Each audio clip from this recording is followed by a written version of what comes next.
কাছে আবদার করবে, আল্লাহ বলবে রে ও জাহান্নাম একটু অপেক্ষা কর, আমি আল্লাহ বিচারটা শেষ করিয়া নেই। বিচারটা শেষ করার পরে এরপরে তোর কাছে গুনাহগারগুলো পাঠায় দিব।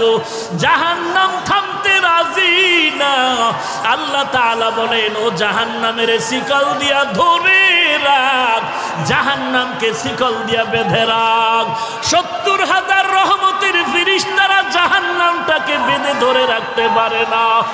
আমার নবী সিজদায় পড়ে কাঁদেন, ও আল্লাহ জাহান্নামের ভিড়াও ভিড়াও, আমার একটা উম্মত জানো জাহান্নামে না যায়। জাহান্নামের ভয় আমার নবী সিজদায় পড়ে কান্না শুরু করবেন। আল্লাহ বলেন ও নবী আপনি একটুও কাঁদবেন না, আপনার উম্মতের জাহান্নামে আমি আল্লাহ দিব না।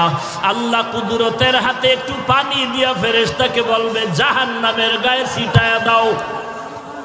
আল্লাহর দাও কুদরতের হাতের পানি জাহান্নামের গায়ে ছিটায় দেওয়া মাত্র জাহান্নাম পেছন দিকে দৌড়াবে। ফেরেশতারা বলবেন ওরে মালিক, শিকল দিয়া যেই জাহান্নামের ধরে রাখতে পারি না, একটু সামান্য পানি দেওয়া মাত্র জাহান্নাম পেছনে চলে গেল। এটা কেমন বরকতের পানি? এটা কি জমজমের পানি নাকি কাউসারের পানি নাকি আবে হায়াতের পানি? আল্লাহ বলবেন এটা তো কাউসারের পানিও না, জমজমের পানিও না, এই পানি হলো আমার গুনাহগার বান্দার চোখের পানি। আমার গুনাহগার বান্দা নবীর উম্মতেরা ঘুমায় নাই, গুনার ভয়ে জাহান্নামের ভয়ে চোখের পানি ছেড়ে কান্না করে। এরে আল্লাহর বান্দা, এরে যুবক, একটু আমলনামার দিকে চোখ দুটো বন্ধ করে তাকায় দেখো। গুনার কারণে আমার হাত না পাক, আমার জিহ্বা না পাক, আমার অন্তর না পাক।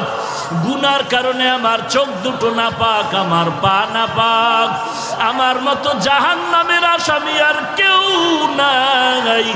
আজকে এই ময়দানে চোখের পানি ছেড়ে আল্লাহকে মায়া করে ডাক দাও রে মালিক, আমি জাহান্নামের আগুনে জ্বলতে পারবো না। কেউ যদি একটা বেত দিয়া বাড়ি দেয় সহ্য করতে পারি না রে আল্লাহ। গুনাহ নিয়ে কবরে গেলে